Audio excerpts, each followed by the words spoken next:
লক্ষ্মীপুর সদর উপজেলার লাহারকান্দি ইউনিয়নের চাঁদখালী বাজার হাট বাজার উন্নয়ন প্রকল্পে ৮ লক্ষ টাকা ব্যয়ে নির্মিত গণশৌচাগার উদ্বোধন করা হয়েছে।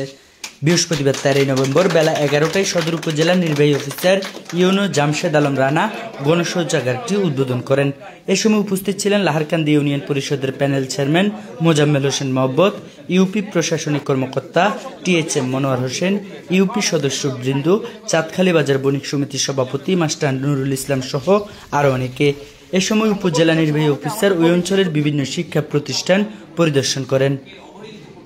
আপনাদের জানেন এই বিজনেসটা নিয়ে যে আমাদের বাজারে ওয়াশ ব্লকের একটা প্রবলেম আছে। ব্যবসায়ীরা খুব কষ্টের শিকার হতে হয়, কষ্ট করতে হয়। তো সেহেতু এই বিষয়টা বিবেচনায় নিয়ে কিছু বরাদ্দ দিয়ে আপনাদের জন্য ওয়াশ ব্লকটা আমরা করে দিয়েছি। এটা অন্যান্য বাজারের আয় থেকে এখানে দেওয়া হয়েছে।